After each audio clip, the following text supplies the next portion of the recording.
What's going on, everyone? Welcome back to another episode of the Mental Corner podcast, the show where I bring on guests from all different backgrounds to talk all the things mental health. I'm your host, Harry Potvin, and today I have the pleasure of being joined by Kevin Clark. Kevin is the author of the book The New Prophet and has found deep purpose through his work in the behavioral health field, where he specialized in addiction and trauma recovery. Kevin was so fun to talk to, and I want to thank him again for coming on and having this discussion with me. Now, before we get into the episode today, guys, you know the drill. If you're listening, please like, comment, share, subscribe, give 5 stars if you're on that podcast platform. Share with someone who might want to hear this episode. It's a really great one, and I can't wait for you to listen. I'll talk to y'all very soon. Have a great rest of your day. Peace.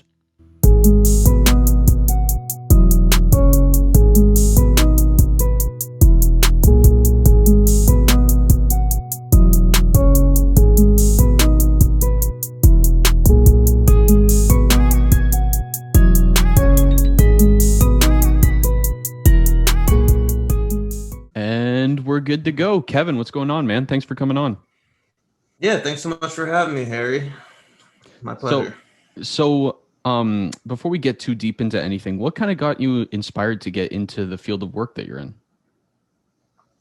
I was inspired to work in mental health and specifically specializing in addiction treatment because of my own history with addiction. I used substances from 13 to 22 heavily, and I had an amazing therapist who actually I just talked to on Friday, 2 days ago. I still keep in touch with him here and there. But yeah, I had an amazing therapist, Carl Street, and he gave me a safe place when I didn't have any. And I was what a lot of people would probably consider a hopeless case as far as like statistics go. So the fact that my life was able to transform so much for the better, and I was able to become approachable and,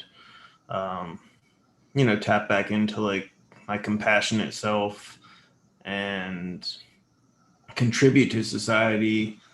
I just wanted to be able to have that impact on somebody else. And I didn't really have much of a direction that I was going in before then. So that's kind of what inspired me to get into the field. Somebody showed me love and was competent and, empathetic and genuine. And, it made an indelible mark on my personality. Isn't it beautiful how simple it can be? Someone just showed you love and compassion and listened, and that just completely changed your path. Yeah. Just being able to feel safe with somebody and when I needed it the most, completely changed. It is. It's amazing. That's like what they say, the most important part of the most significant, I guess, part of therapy, like as far as like what facilitates actual change is that relationship with the therapist, So it's great to have all the tools, and I definitely think it's important to know and be able to wield different tools for different people. But yeah, as far as the greatest indicator for change, it's successful therapeutic alliance. So yeah, that's kind of like the base. Before you start anything else, you should have that. Yeah, and it's just because a lot of therapy and is like somebody connecting us to our own inner resources. And I always think, and I go to counseling now, I see a great therapist. So I was taught in school that every great therapist has a great therapist. And even if she doesn't say that much during a session, no matter what, I get to like dump all my stuff there and get some self-awareness out of just being able to speak everything freely and safely in that environment. And I knew she was the one for me because when we did the first initial consult, I was like, all right, I'm going to go talk about stuff, but I'm probably going to hold on to this item and not mention it. And then when I felt safe enough to say it before I left in that first hour, I was like, oh, this is like my person, Yeah. Yeah. Your body knows. It sends a signal out. You're like, yeah, you can trust this person. Let it out. Come on. Yeah, yeah. Like, have you ever done massage therapy? Like gone to had massages before? Oh, I love massage therapy. Yeah, me too. That's like how I've known when I had like a really good person was like she asked me about like my Father's Day or something, and I just started like tearing up, and I was like, oh my god, like I feel so safe to be vulnerable right here with this person. Mm. So yeah, your body does know. Yeah, definitely. Oh man, sometimes I don't even open up at massage therapy, but I get emotional because it feels so good. I'm like, oh, all this tension, Hmm. finally, it's gone. Yeah, loving, safe touch. It's extremely healing. Yeah, for sure. So, how old are you now? 37. 37. Yeah. And when in terms of the drug substance abuse that you were doing at 13, what kind of got you to the point of using that young? Um. Well, I mean, so I always kind of describe it as I was very emotionally sensitive as a child, which I had a hard time owning my emotional sensitivity when I first got sober because I had already like constructed this like street identity by that point, Mm, as a way to protect myself, really, um, to survive, I guess you could say. But I was, I had big and loud feelings when I was a kid, and you know, actually the first time I ended up in therapy, I was six. I was six, I think, mm, because I had like, I don't even know what the scene was about or why I was so upset, but like I grabbed like a knife from my parents' kitchen and said I was going to kill myself, which was taken pretty seriously.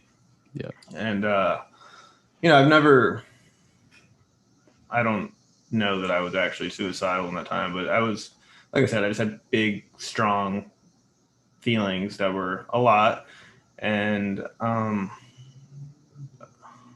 consider it, I guess, to have like one of my best friend's moms used to say I had like an artist soul because I would feel things very deeply. And I think what kind of set me up for it was I felt things deeply, but like we mentioned before we got on here, I didn't feel safe to like have such big feelings even. And even though like my father would teach me like real men cries, like what he told me, like kind of what I saw him do was like restrain his tears and like wall up. So that's more what I think I learned that it. And then I had some childhood abuse that happened, and around that time is when drugs came into my life, and like shortly thereafter. So it was like in combination with like starting puberty and all the mental and physical and emotional discomfort that comes with that, as well as like needing a way to kind of like retreat inward. Um, the moment I was offered substances for the first time, it was like I knew, like I intuitively knew it was like an answer for me. And, I went pretty hard pretty fast. I think Oblivion was my goal early on, which helped me kind of probably bottom out at such a young age. 22, I was able to, I'd gone through enough pain, and, the, what was once a solution to my problem was now just adding problem to problem and was no longer working to numb out my feelings and my memories and, all the chaotic thoughts and discomfort in my own skin. Mm. So it was like your body was fighting back almost from the suppression that you were doing. Yeah, it was like I couldn't suppress. Yeah, it was like I couldn't quite suppress it anymore. I mean, I would distract myself with partying with people and all that kind of stuff, and I had access to all the quote unquote best drugs you could get your hands on, um, as much as I wanted to, because I kind of adopted the lifestyle of selling them. Um, and I just remember, I remember when I knew it wasn't working anymore because I was in this dark place. Everybody had left. At this point, I owned a handgun, and I was thinking, I was like, I'm just gonna go like to the guy's house that abused me when I was a kid because I was sexually abused, and I'm gonna like kill this guy. But I didn't do that. But just even that I had that like pull, it was Mm. like I felt like I was like crossing a point of no return, and I must have been when I was just 21. because that was when I had what was my spiritual awakening, and also a psychotic episode, and ended up in the hospital. But pretty much like from the core of my being, I just wanted to be loved and I wanted to go home. And there was people that loved me and I had a home to go to, but like I was so cut off from that at that point, because I'd kind of abandoned myself through my addiction. Sort of almost to, like I said, almost to the point like where I had totally like lost myself. And I hadn't been sleeping, I hadn't been eating, I'd been doing lots of different substances, and I had a powerful experience, and I wanted to not use anymore. And I went to the hospital, got out. I kind of refused all help, psychiatric therapy, all that stuff, because I was like, "What? I think I can like do this on my own." And convinced a friend to get me out the day I got out. Got drunk the next day. 2 weeks later, I was asking my mother to take me to the hospital instead of like the first time where I went in the back of a police car naked, which was a whole story in and of itself. So that wasn't where it ended, but that was where I started to see through like a lot of like how my mind was very deceptive and I couldn't trust my thinking and all the different patterns of denial, rationalizing and minimizing and that kind of stuff that was going on. And I started to kind of realize just how like, powerless over my addiction I was at that time. And I just tried to control it. I would, in like that 12-step literature, they talk about like countless vain attempts to control and enjoy our drinking.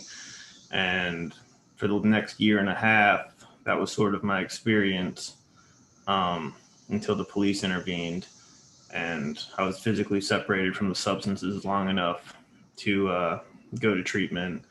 And I met Carl, and there was another guy I went to treatment in jail, and it was a good program. And I met Keith, who's passed away clean since then. And he was kind of like a brother to me. And I met Jim Simpson, who's also passed away sober since then, with over 40 years sober. He was a World War II vet.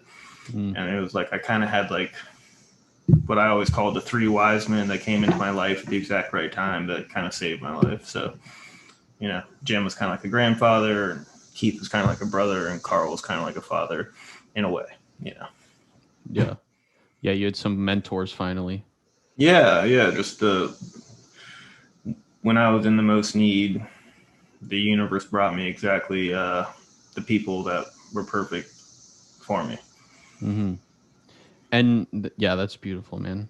And when you were in, how long were you in jail for? 11 months. 11 months. And in those 11 months, was that kind of where, like what's going through your head? Was that kind of where you were like, yeah, I need to change something? Yeah. I mean, it was almost like relief. Even like after the first 2 weeks were pretty miserable because I was detoxing off everything. And I was still really angry that I had even, because up until that point, I blamed a lot on like others and wasn't accepting responsibility. So I was even angry that I was in jail, even though like it was my decisions that like got me there, And after that I started to physically feel a little bit better. And I started to accept that like I was going to be there a while because I didn't have a bond or anything like that. I just felt relieved that I was like physically free from the substances for the first time, in 10 years, with the exception of the longest I'd gone before that was 8 days. And that was like, because after I went back to the hospital the second time, I did accept psychiatric help and therapy, but I wasn't ready to like do the whole surrendering and going into the 12-step rooms, which I eventually did later on. Did I answer the question? I'm not sure if I lost track there. Yeah, no, I think you're good. All right. Yeah, no, definitely. I lost my train of thought. I think we lost it together. Oh, well, whatever. That happens a lot on this show. So the listeners are like, God damn it, not again. Uh, um, Oh, you well, were asking what it was like when I first went in there, and yeah, initially there was anger, discomfort, and the discomfort in my own skin continued, but there was also this like uh, relief that I was finally not stuck in that cycle of using as soon as I came to until I passed out, whenever that may be. mm-hmm. Um, and then it was like all the stuff I've been running from though started to kind of like come up, to the surface. And, I got into treatment and started going to the 12-step meetings that they offered at the facility. Right. How scary was it when things started coming back up? I had a lot of ego and false pride at that time. So I don't even, and a lack of awareness. I mean, I was probably fairly aware, but people told me I kind of looked like a scared puppy. But Mm, I didn't see that in myself. Um, I was really angry and kind of projected that onto everything around me. I just thought everybody was angry because I was just projecting my inner experience onto everything I saw. And, but yeah, I do remember it being really uncomfortable, just like all the things I've been sort of dulling the roar came kind of screaming back to life inside of me. Because, yeah, when you're using substances, you're never actually like healing the underlying causes and conditions. You're just continuing to kind of like try to dampen the symptoms. And mm, it's just not sustainable. Some people sustain it for a lot longer than others, and gratefully I didn't. yeah. It feels like you're healing it though. That's the tricky part. Yeah, well, yeah, that's like the whole like deception. It's a disease of self deception. So I kind of I don't know. I didn't. I could. Again, in the 12-step literature, they talk about you get to this jumping off point where you can't see your life with it, but you can't see your life without it. Mm-hmm. And you know, it's a good place to be, but it's a scary place to be, sure. Right. Yeah, definitely. Because how do I give up? I mean, I thought AA was where alcohol went to die, and that terrified me. You know, um, but what happened was my family came to visit me when I was in there, and I saw how broken they were through the glass, and something inside of me broke. And I always like refer to it as like the chink in the armor of ego that allowed in the sunlight of the spirit, which is again like a quote from 12-step literature. But when I saw the hurt that I was causing other people clearly for the first time, something inside of me kind of broke open. And that was when I kind of crawled into the rooms of recovery for help. Mm-hmm. And how hard for you was the recovery process after all that time suppressing and building this false ego? I mean, I don't know if I can I don't know how. I guess it was.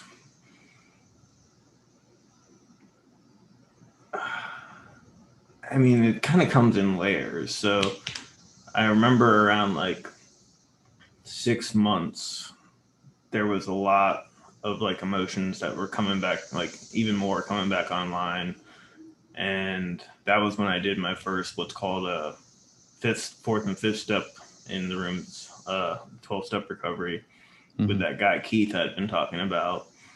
And it's weird because like, yeah, like there's like these really challenging periods, but then you're met with like this like grace that comes in or the healing that comes in, and then it kind of levels you up, and you go through like a period of like comfort and then discomfort. And that's kind of what the spiritual growth or mental health recovery or emotional journey of being human is sort of all about.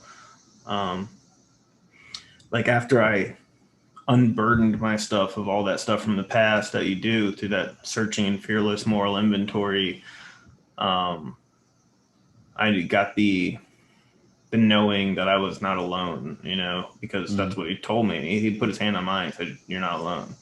And when he said that and like looked into my eyes, for the first time in maybe forever in my life, I knew that I wasn't alone because, until we start talking about this stuff, until we start talking about the dark stuff that's going on in our mind or the hell we've kind of existed through, it feels very alone. It's very isolating. But then once you start connecting to other people who are willing to talk about their stuff or have already healed from that stuff, you get to kind of return to this place of hope. So again, I guess it's like you go through periods where it's really, really hard. But then you get to like, the other side and there's something beautiful. So then the next hard, difficult period you go through, that there's something beautiful on the other side. And those are like those grow or go points that people in recovery made is like, okay, I can continue to push forward and ask for help and get through this, or I can retreat. And, that just doesn't seem like a good option to me. Yeah, no. I found in therapy that for me anyway, the most beautiful thing was the clinking away at the ego, was like how humbled you felt after each session. I don't think I've ever, other than like sports, I don't think I ever had anything that I experienced kind of like that, where it was like your ego got taken away, but not in a way where you were humiliated. It was just kind of stripped away calmly, and you were like, oh, this is who I am. Yeah. It's like the whole kind of humbling yourself so that you don't become humbled through feeling humiliated, because that's like the other way, which kind of like even can create some toxic shame. But when you're doing it like the way that you're talking about, instead you're kind of shining a light onto the shame. And when you do, it's not there anymore. And you kind of get to see your true self. Because again, when I got sober, I had a belief that I would become a monster, and I thought that's like who I was. And it was like the farthest thing from the truth. So I had to find out all the stuff that I wasn't and get that out of the way so that I could see clearly who I was, which is like a good human. Yeah. Isn't it crazy what the brain will convince you of? Yeah. So quickly too, and you believe it because it's just that voice in your head. You're like, well, I have to trust that. Yeah. I mean, we listen to these stories for long enough, and then we look for things that kind of confirm them, like the confirmation bias, that psychological phenomena. So yeah, if I have a lot of false core beliefs that are quote unquote negative, then I kind of continue to reinforce that story, and it gets harder and harder for me to break out of. It's like the tracks in my brain are so deep that to create a new track is gonna, if you're going from the outside in, it can create a lot of like continuous action and effort. Or there's kind of like the limbic brain approach where it's like, okay, how do I get like directly to like this felt resonance and integrate this? And that seems to be more effective, but not as easy to start on. Man, I wish it was easy. Yeah, no, I wish I could just wave a wand on people and they would not have to suffer anymore. That's one of my bigger struggles, is like knowing my limitations, because it's like you can have all the tools and ability to help somebody in the world, but you can't make someone let go of something that they're holding on to, just like nobody can make me let go of something that I'm holding on to. And even if what I'm trying to control is killing me, it still feels like it feels there's still that fear of like, well, what happens if I let go of this thing? It's just totally kind of bass backwards, because we're trying to control this thing that's like controlling it. It's like we're convinced that we're controlling the thing that's controlling us. So yeah, what an interesting thing that happens. You're like, I've got this by the balls. And it's like, actually, no, I have Yeah. you by the balls, man. Yeah. Yeah. That's addiction for you. Yeah. Oh, man. It's like, I'll Do just be you, smarter this next time. yeah, yeah, no, definitely.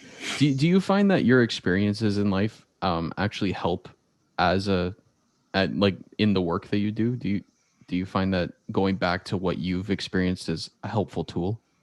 Yeah, absolutely. It kind of helps me speak the language a little bit.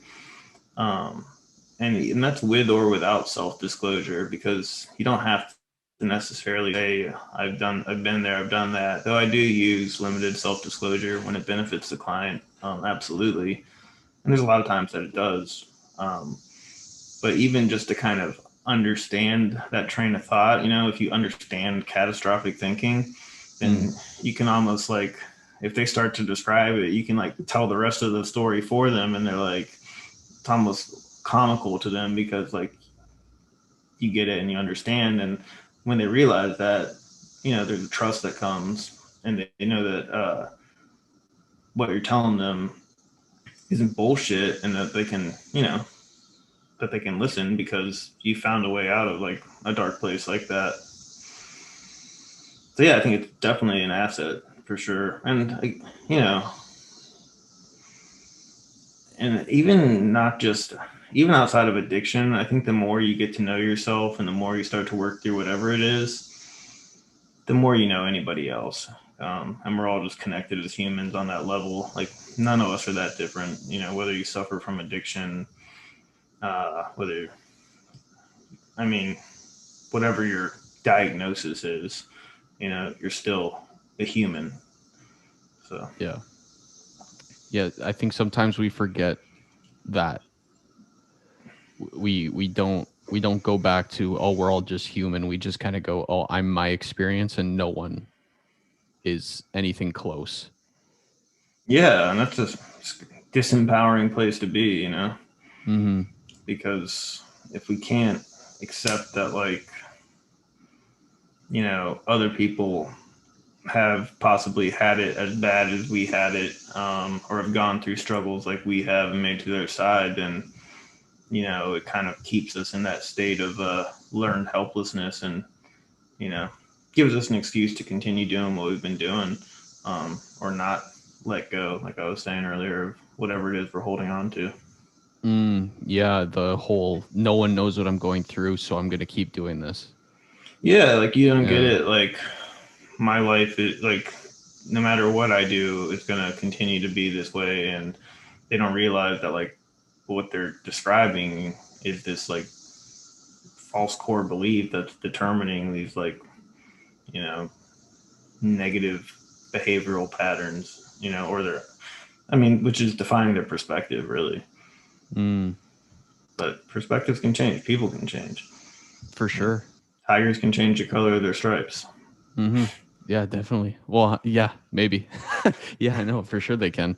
I Yeah. That's actually a big reason why I never got help for the longest time because I saw seven therapists and the seventh one worked, but for the first five, they had no idea what I was going through. They were kind of Right. just going by the book and they were kind of doing like what they were taught in school, but not really listening. And then when I would say things, they didn't understand my point of view on these things or like what I was going through.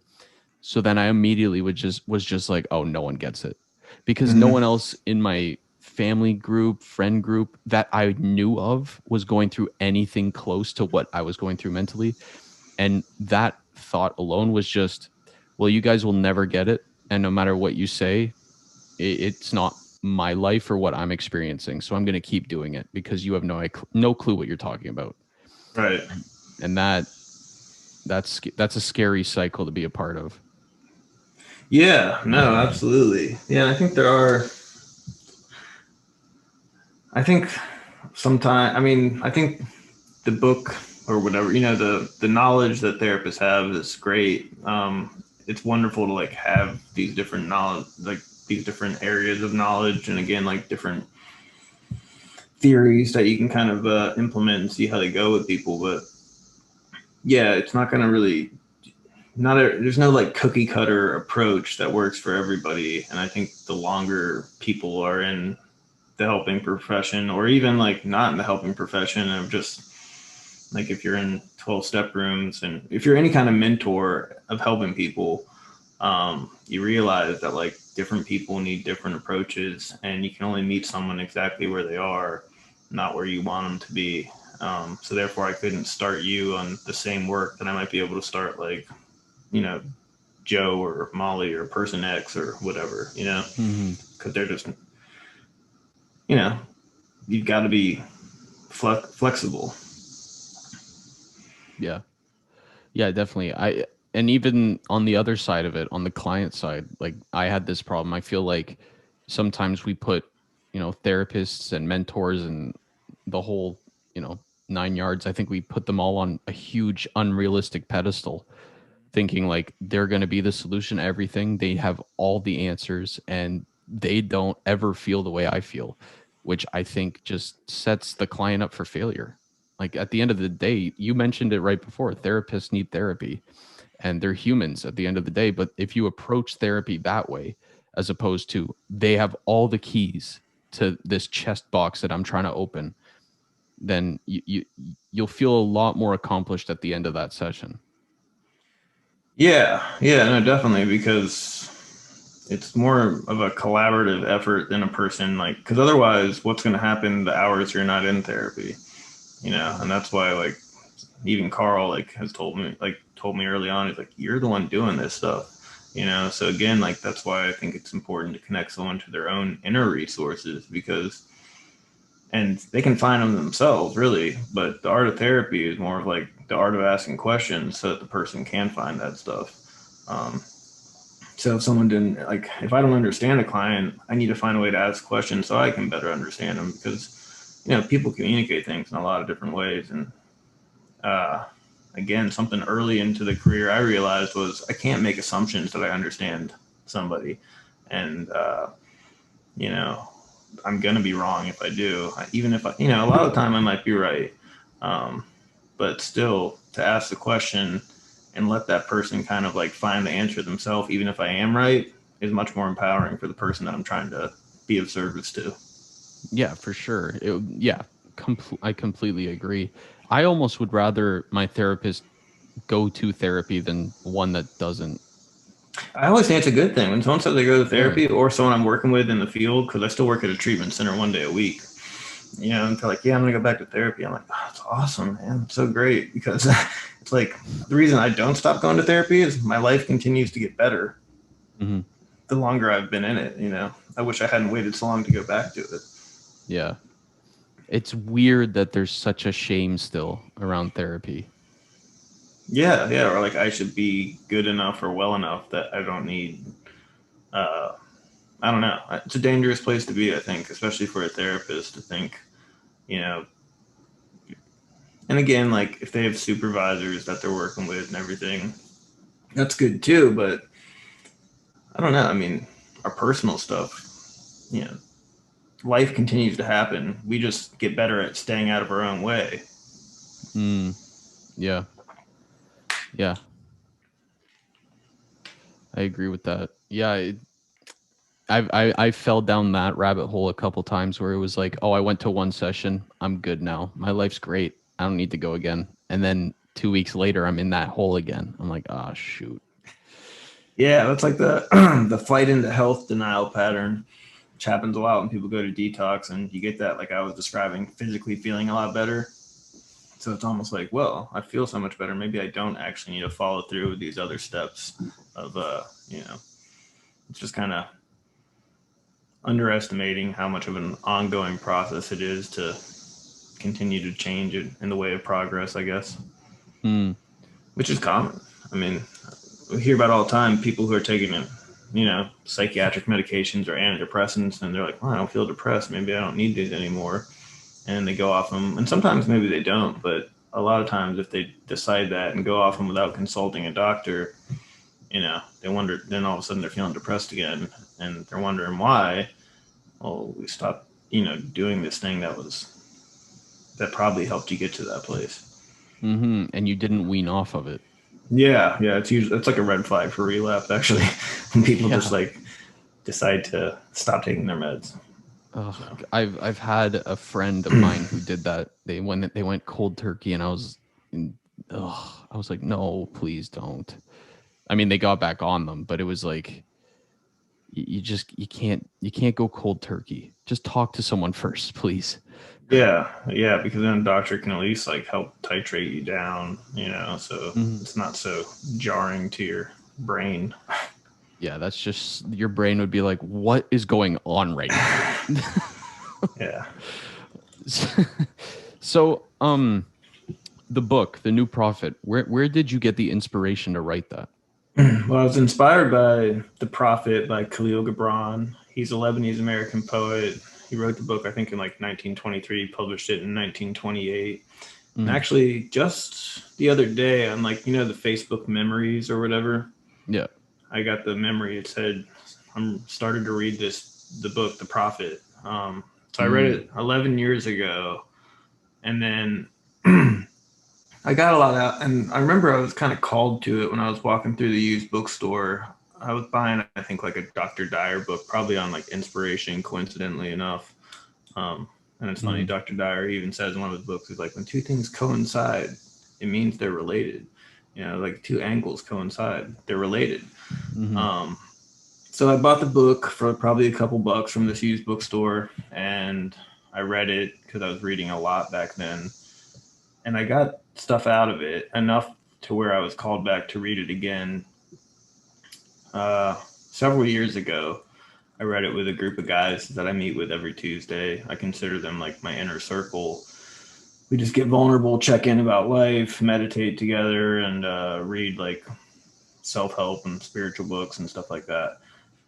So we studied the prophet, and it was around that time that I was like, and I'd had a knowing for a while that I was going to write a book, and write books really. Um, but when the prophet kind of, when I read it that second time, I got the idea of like, well, what if like the first book I write is going to be like the new prophet, or a book kind of, because what's awesome about the prophet, if you guys haven't read it, or if you haven't read it, Mhm. it's pretty much like got all these different institutions of life. So it's about like on marriage, on children, on buying and selling, on food and drink. And it's a very poetic language and a lot of like spiritual wisdom, emotional wisdom, um, just about life and the human experience. So in that book, it's this guy, who's leaving the city of Orphalese, and the different people from the city, they come up and they ask the guy to tell them about these different topics.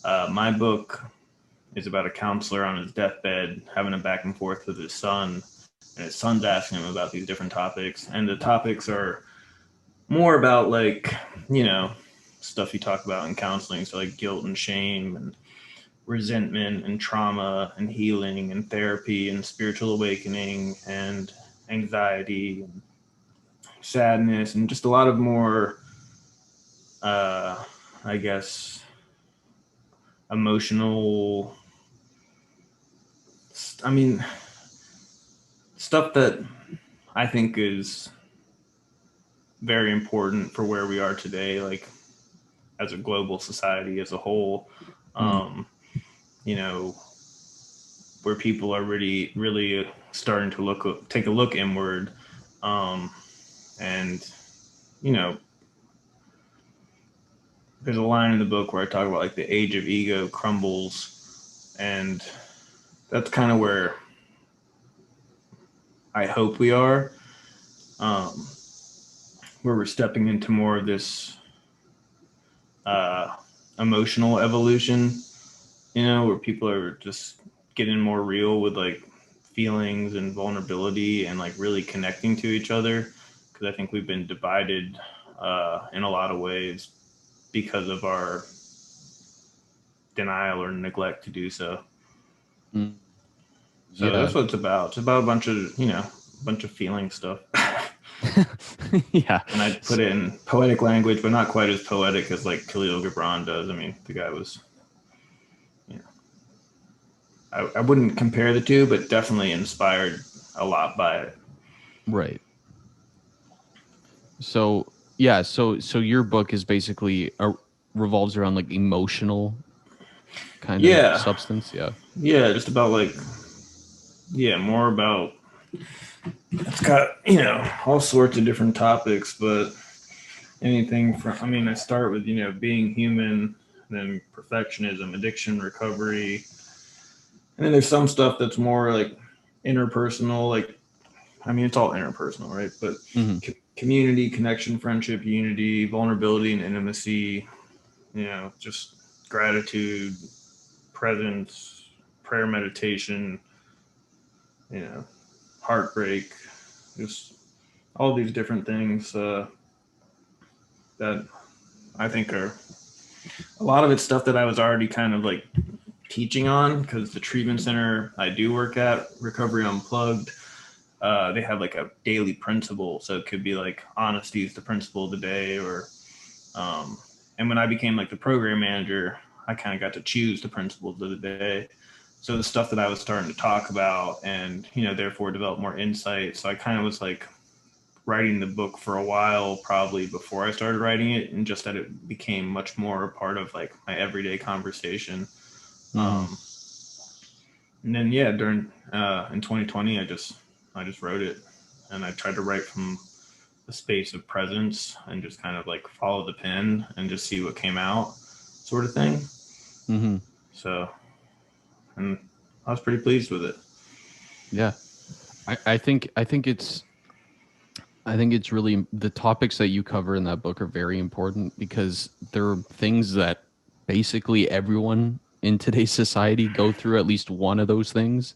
And yeah, there's books about it and there's people who have been through it, but there isn't. I think we're getting to a better place in terms of it, but like I don't think there's enough discussion on most of those topics. Like there's still such a dark cloud shrouding over like mental health awareness or even like divorce or substance abuse or heartbreak. Like these things are all shrouded in this dark cloud. And some people just are too afraid or too uncomfortable to talk about it. I think it's important that we really start to highlight these things. Yeah, yeah, absolutely. Yeah, I mean, it's kind of exactly. I agree. So, oh shoot, what was my question? Darn it. No Oh, comment, just gotta let go. yeah, yeah. Um, so what was the reception like when you finally released this book? It was good. I mean, it was definitely. I've gotten a lot of good feedback from it. You know, it was kind of surprised people because I kind of did it pretty like just all of a sudden one day I was writing a book and went from like the starting of the writing process. I wrote it in 7 weeks, and when I started writing it, I was already like figuring out like, okay, how do I publish it and all this kind of stuff. So I don't remember exactly what it was last spring when I started to of 2020 when I started to write it, and then by like September it was like available.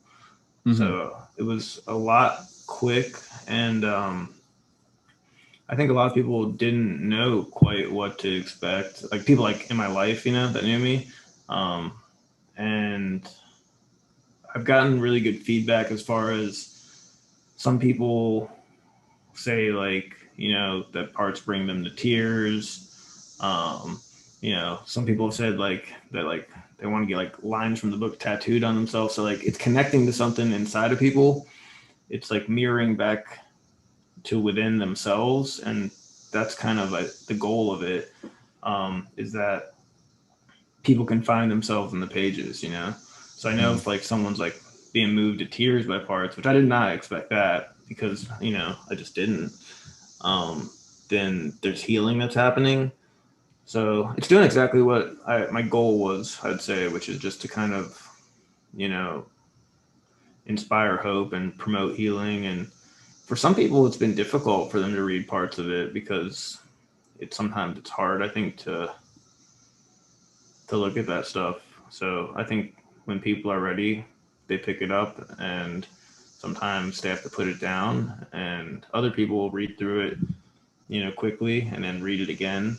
Because what's cool about it is it's got all these different topics. So and it's not set up as like a normal story is to where like, the story is just like the container for like these different passages. So really like you could go to any excerpt and read something that's relevant to like what you're going through or experiencing, and maybe, gain a new insight.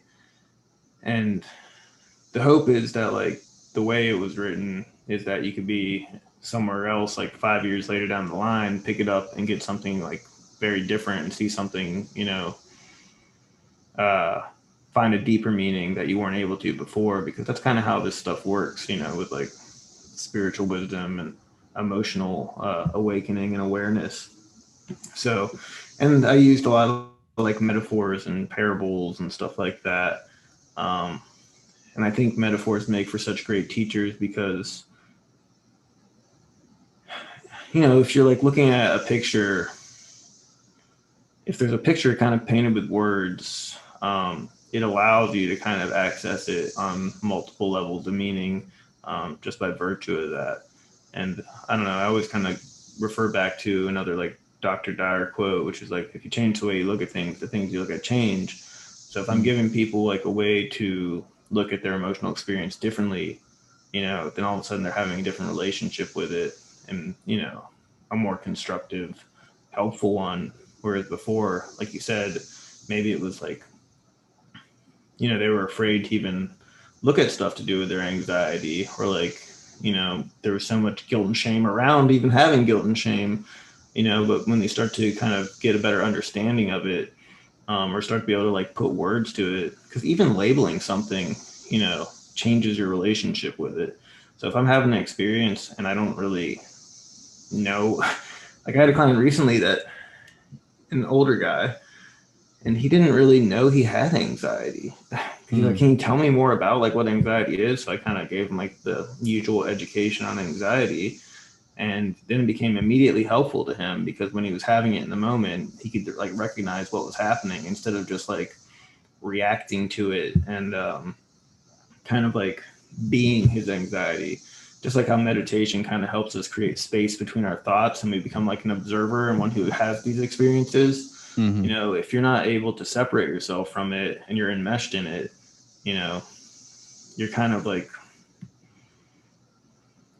your emotions run the show.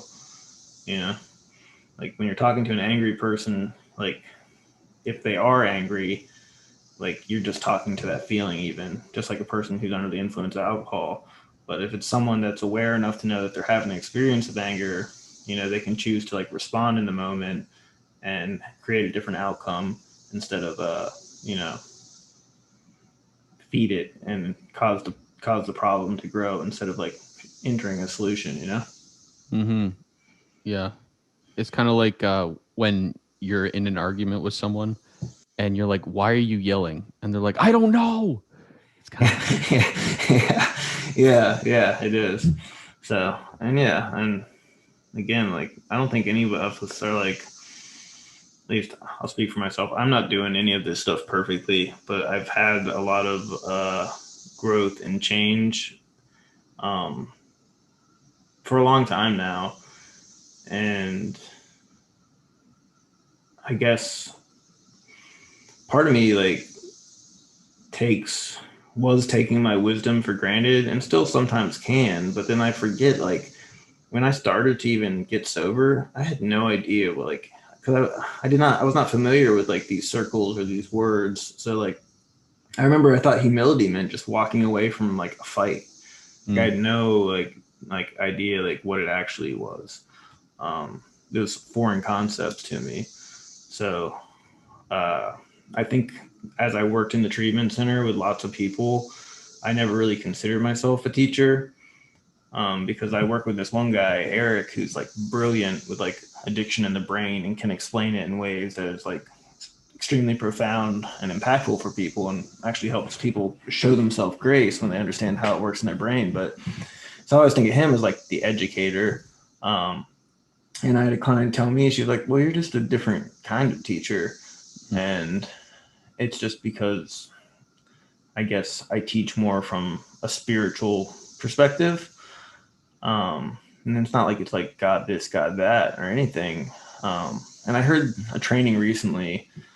I was doing this workshop, and this guy was saying, Dan Siegel was saying how like psychotherapy and spirituality are the same thing. And in his house, like spirituality was like a no word. And he's all about like the art and science of presence. And they wanted him to come speak at this big spiritual thing with like the Dalai Lama. And he's like, I think he got the wrong guy. So he asked them, well, what is spirituality to you guys? Like asked all the people that were there. And they were saying like, essentially like the general consensus was that it was connection and meaning, So I guess like that's what I try to like teach is connection and meaning, because, when we have those things, it's something that you don't have when you're in active addiction. You're disconnected and, you lose sight of like purpose, because your only purpose is like the next high or the next drug. You get stuck in that destination consciousness. Yeah. Yeah, definitely.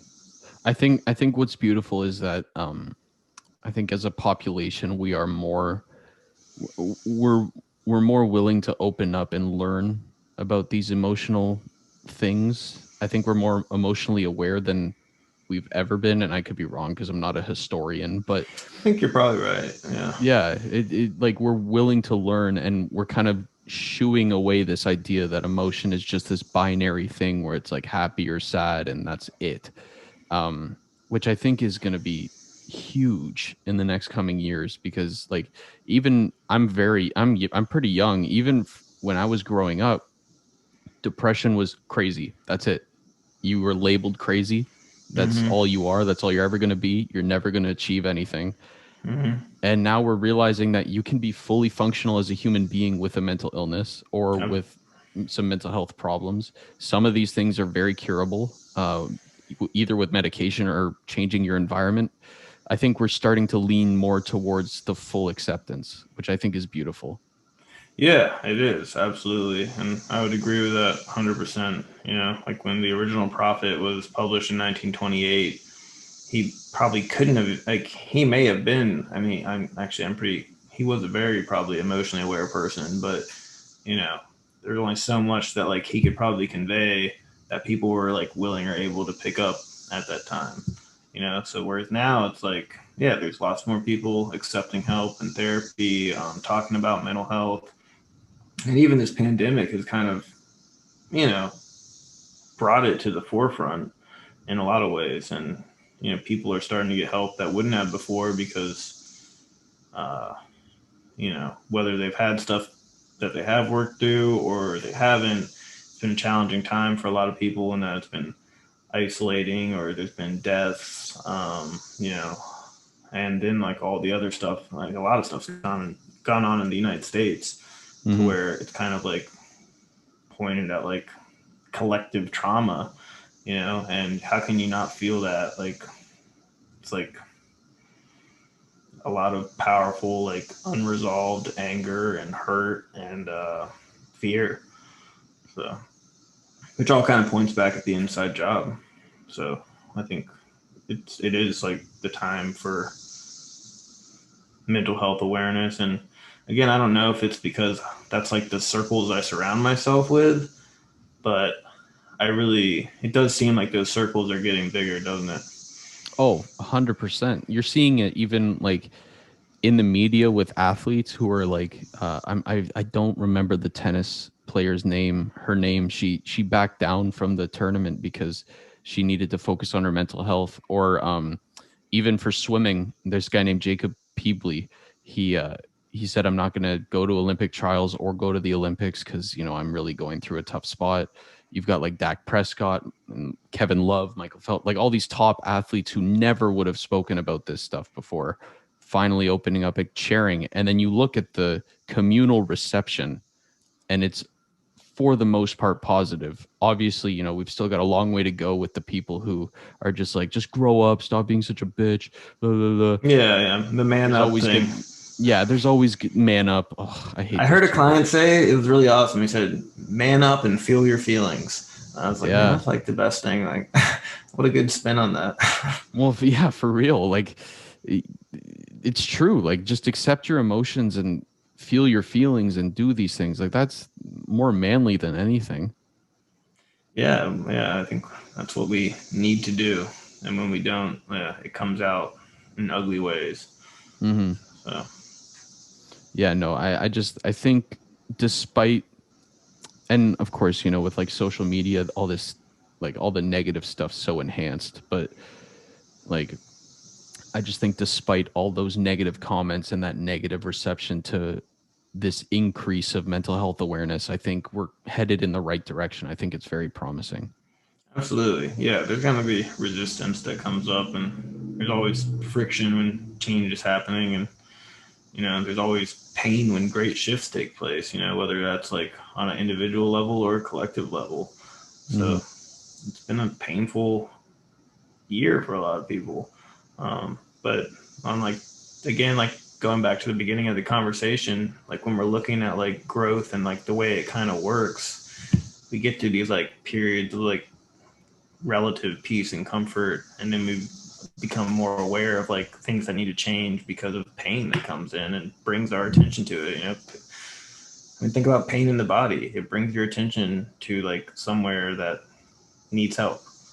Hmm. So Yeah. Yeah. I completely agree. Pain and growth is okay. You should welcome yeah, it. yeah, we Yeah. don't want to. We don't want anyone to suffer needlessly. I'm definitely a big believer No. in that. But you know, pain can be a great catalyst for waking up. Hmm. For sure. So where can my listeners and viewers find your book, man? Yeah, they can find it on Amazon, or I have a Square site, or thenewprofit.org. Um, I'm on social media. I use like my full name, which is it actually my middle name rhymes with my first name. That's probably why I became an addict. No, I'm just kidding. Uh, I love my middle name. It's Kevin McNevin Clark. So on social media, that's where you can find me. But the book is The New Prophet. And again, you can get it directly from the publisher at thenewprofit.org, or you can find it on Amazon, which is what most people will probably do, or Barnes & Noble or wherever. Awesome, man. I'll put those links down below. Kevin, thank you for coming on, man. This has been a pleasure. Yeah, thanks so much for having me. I really enjoyed it. And to all my viewers, I will see you guys next time.